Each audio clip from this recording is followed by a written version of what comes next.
So what we are going to do with the We Don't Have Time platform going forward is that we're going to have the dialogue continuously, but we can't really change the world by just talking, right? So we also need to deliver the talk. 6 years ago, it was fantastic to have a big CEO talk like a climate activist. Today, if we have a big CEO talk like a climate activist and not act like an activist, it's worthless, right? It's almost greenwashing.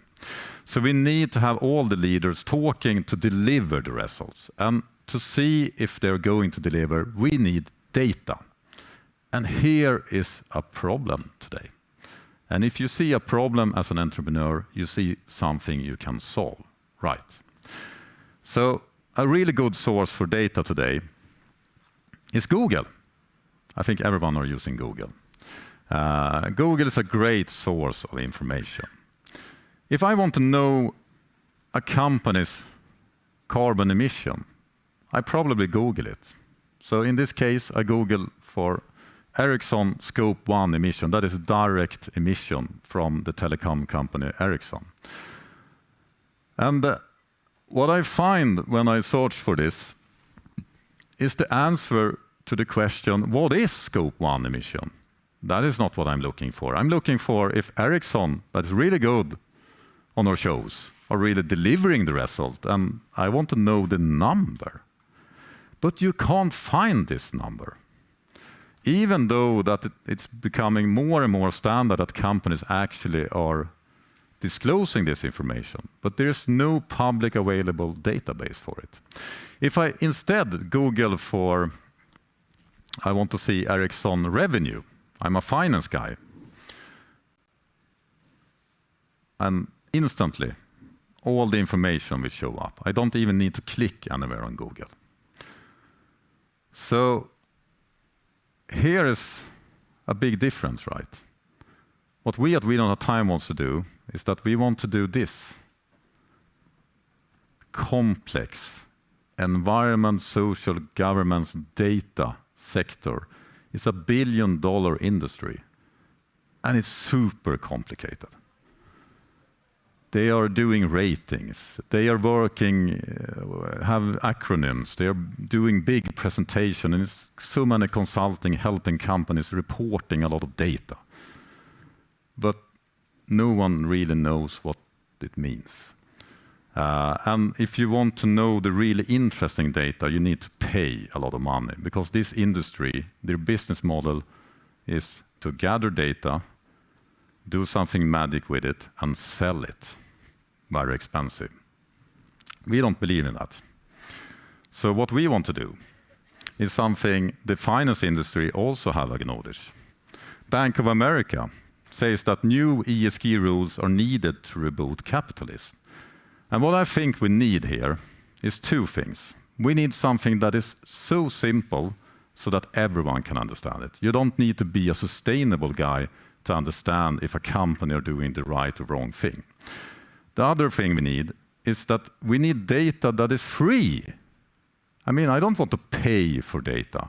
I want to know if a company are reducing their emission or not. I don't want to go into and find information with 5 clicks on Google. I want to compare companies. I want to know if Google have lower emission compared to Apple.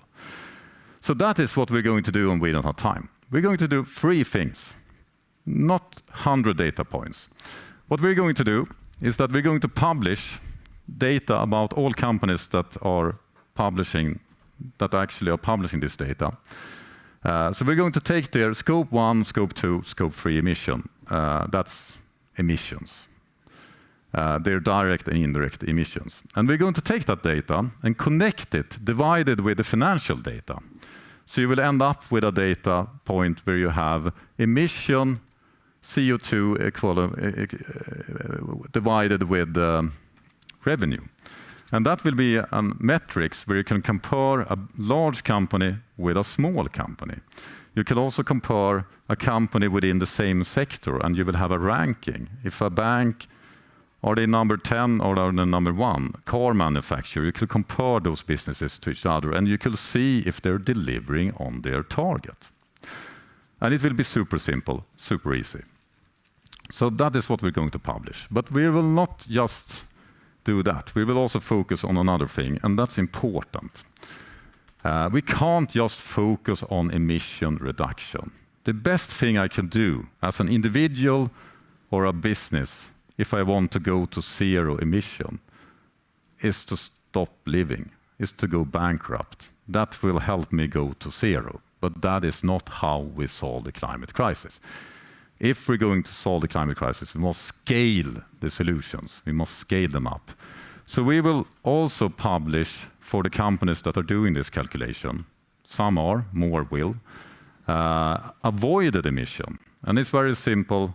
We will do that with the same thing that we have avoided emission divided with the revenue.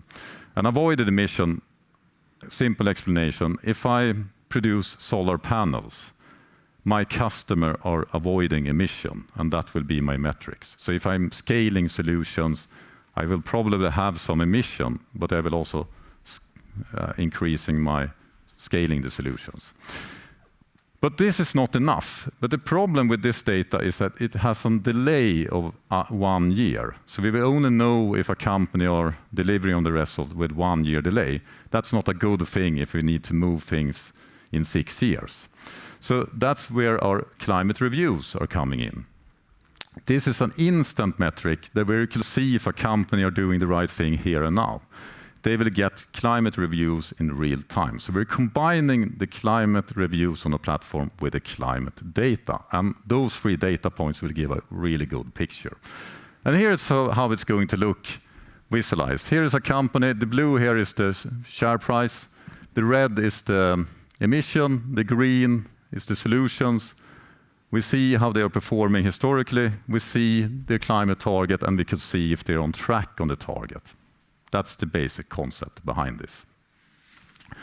And one very important thing with it, in order for this to be useful, we need to compare companies to see if they are performing in a great way. So this is a new functionality that we just launched on the We Don't Have Time platform, where we're dividing all the companies, we're sorting them into a taxonomy. So here, for example, I'm clicking on finance. I will see all the finance companies with climate reviews on our platform. The ones that are doing good at top, the ones that are doing worse at the bottom here. And just a random example. We could take Zurich, a big insurance company. I go to their profile. I see that they have quite good score, 69% climate love, but they have quite recently also received a lot of climate warning. Why? Because they are leaving the Race to Zero initiative. When they joined the Race to Zero, they did a big press release, and everyone applauded. When they were leaving it, they did it with backdoor and tried to sneak out of it and hope that no one will notice. But now, when everyone goes to We Don't Have Time, they will see this information.